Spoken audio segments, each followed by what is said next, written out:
আনত তল বা হচ্ছে ইনক্লিন প্লেন বলতে আমরা কি বুঝি? আনত তল হচ্ছে যেই তলটা ভূমির সাথে নির্দিষ্ট একটা অ্যাঙ্গেলে থাকে তাকে হচ্ছে যে আমরা আনত তল বলে থাকি।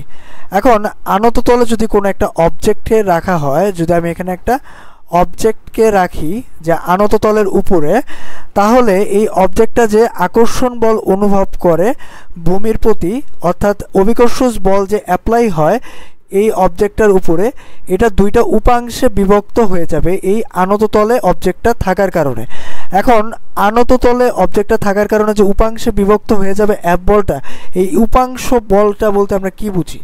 অর্থাৎ যেই বলটা এক্স এবং ওয়াই অক্ষ বরাবর দুইটা অক্ষে বিভক্ত হয়ে যায়, অর্থাৎ আমরা যদি এখানে এক্স অক্ষের সাথে নির্দিষ্ট একটা অ্যাঙ্গেলে আমরা যদি একটা বল প্রয়োগ করি, তাহলে এই বলটা দুইটা উপাংশে বিভক্ত হয়ে যাবে, অর্থাৎ এক্স অক্ষ বরাবর আর হচ্ছে ওয়াই অক্ষ বরাবর দুইটা উপাংশে বিভক্ত হয়ে যাবে। তো এক্স অক্ষ বরাবর যেই বলটা থাকবে তাকে আমরা বলতে পারবো যে এফ কস থিটা, আর হচ্ছে এখানে ওয়াই অক্ষ বরাবর যে বলটা থাকবে তাকে আমরা বলতে পারবো যে এফ সাইন থিটা। এখন এই যে বলটা দুইটা উপাংশে বিভক্ত হয়ে গেল এবং দুইটা উপাংশ বরাবর কাজ করতেছে, এখন সেম কাজটা এই যে আনত তলটা উপরে এই বলটা দুটো উপাংশে বিভক্ত হয়ে যাবে এবং হচ্ছে যে এই তলের উপরে কাজ করবে। এখন আমরা বলতে পারি যে এই বলটা বিভক্ত হয়ে একটা হচ্ছে যে এক্স অক্ষ বরাবর কাজ করবে এফ সাইন থিটা, আর ওয়াই অক্ষ বরাবর কাজ করবে হচ্ছে যে এফ কস থিটা। এখন আমরা দেখি যে এই এফ সাইন থিটা আর হচ্ছে এফ কস থিটা এই তলে কিভাবে অ্যাপ্লাই হচ্ছে। তো এফ সাইন থিটাটা যদি আগে দেখি যে এই তলে এটা কিভাবে অ্যাপ্লাই হচ্ছে, তো আমরা যখন এখানে অবজেক্টটা রাখবো, এই অবজেক্টটা পৃথিবীর দিকে একটা আকর্ষণ বল অনুভব করবে উপাংশে ভাগ হয়ে, এটা হচ্ছে যে এফ সাইন থিটা।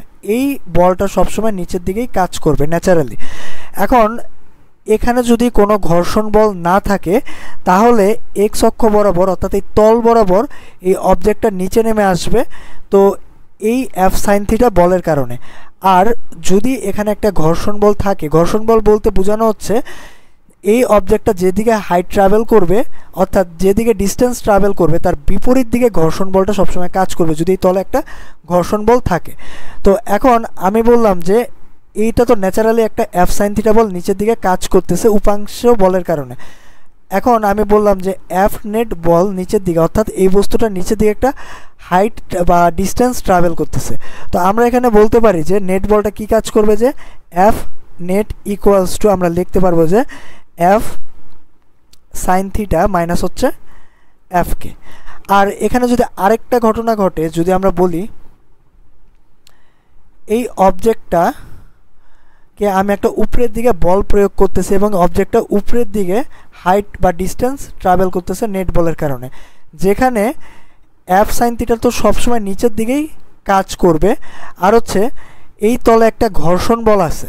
এখন এই ঘর্ষণ বলটা কোন দিকে কাজ করবে? আগে তো উপরের দিকে করতেছিল, এখন এটা নিচের দিকে করবে, কারণ আমি উপরের দিকে যেহেতু হাইট ট্রাভেল করতেছে বস্তুটা, তো এটা অপোজিট ডিরেকশনে কাজ করবে, অর্থাৎ ঘর্ষণ বলটা অপোজিট ডিরেকশনে কাজ করলে আমরা লিখতে পারি যে x equals to f minus হচ্ছে f sine theta minus f কে ইকুয়ালস টু আমরা এখন এফ নেটটা লিখতে পারি।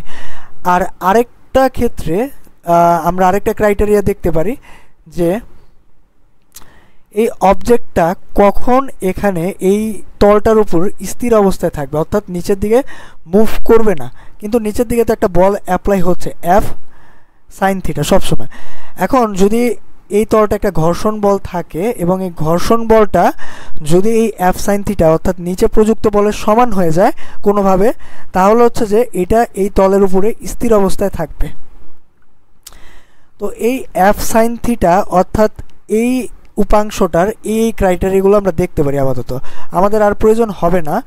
এখন আমরা এফ কস থিটাটা কী কাজ করে ওটা যদি দেখতে চাই, তো একটা অবজেক্টকে স্থির রাখার জন্য পৃথিবীর উপরে আমরা একটা ক্রিয়াবল অ্যাপ্লাই করি বা অ্যাকশন ফোর্স অ্যাপ্লাই করি, পৃথিবী এবং আমাদের উপরে একটা রিয়াকশন ফোর্স অ্যাপ্লাই করে।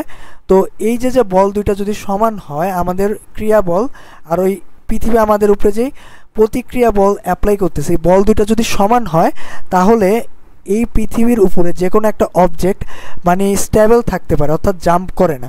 তো এখানে আমরা যদি এই তলে মধ্যে দেখতে চাই যে হ্যাঁ এফ সাইন থিটা বলটা তো নিচে দিয়ে কাজ করতেছে, আর এটার উপাংশটা কি f cos theta. F cos থিটাটা এই তলের উপরে একটা মানে বল প্রয়োগ করতেছে এবং তলটাও সেম উপরের দিকে, অর্থাৎ এই অবজেক্টের উপরে একটা রিয়াকশন ফোর্স অ্যাপ্লাই করতেছে, যার ফলে এই অবজেক্টটা এই তলটার উপরে বাউন্স খাচ্ছে না, অর্থাৎ এভাবে না পড়ে একদম স্ট্রেটলি নিচে নামতেছে স্টেবল থেকে।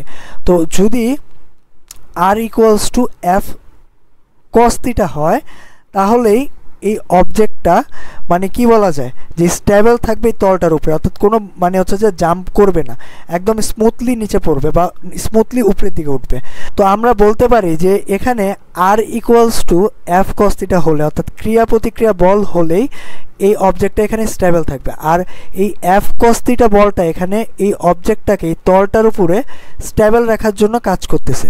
আর এখানে আরেকটা কথা, যদি আমাদের এই তলের অ্যাঙ্গেলের মানটা আমরা জানি, আমরা যদি এখানে অ্যাঙ্গেলের মানটা জানি এবং এখানে যদি আমাদের বলে যে অবজেক্টটার ঘর্ষণ বল কত বের করো, তো অবজেক্টটা কত ঘর্ষণ বল অনুভব করে এই তলটায় বের করো, তো আমরা কিন্তু একটা জানি যে ঘর্ষণ সহগ mu equals to tan theta. এই আনত তলের ক্ষেত্রে এটা কিন্তু একটা ফর্মুলা যে mu equals to tan theta. তো এখান থেকে ঘর্ষণ বলের সূত্র আমরা চ্যাপ্টার 3 বা হচ্ছে যে বলে পড়েছিলাম যে মিউ এমজি ইকুয়ালস টু ঘর্ষণ বল। তো মিউর ভ্যালুটা কত, মিউর ভ্যালুটা যদি আমরা টেন থিটা বসাই দিই আর হচ্ছে এমজি, তো এখান থেকে আমরা ঘর্ষণ বলের মানটাও পেয়ে যাব।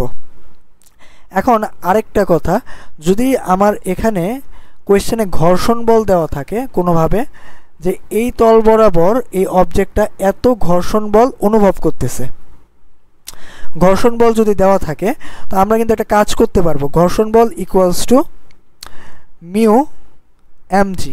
এখান থেকে কিন্তু আমরা মিউর মানটা বের করতে পারবো। এই মিউর মানটা থেকে কিন্তু আমরা এখানে কত ডিগ্রি অ্যাঙ্গেল ক্রিয়েট হয় তাও বের করে ফেলতে পারবো। কিভাবে এটা যদি দেখতে চাই তাহলে হচ্ছে যে আমরা মিউ ইকুয়ালস টু আমরা কত জানি, টেন থিটা। তো এখানে কত ডিগ্রি অ্যাঙ্গেল ক্রিয়েট হচ্ছে, থিটা ইকুয়ালস টু আমরা লিখতে পারি যে টেন ইনভার্স মিউ। এখান থেকে এই তলটা মানে ভূমির সাথে কত ডিগ্রি অ্যাঙ্গেলে আছে তাও আমরা বের করে ফেলতে পারবো এই মানে হচ্ছে ঘর্ষণ বল থেকে, অথবা থিটার মান জানা থাকলে আমরা ঘর্ষণ বলটা বের করে ফেলতে পারবো, দুইটাই বের করে ফেলা পসিবল।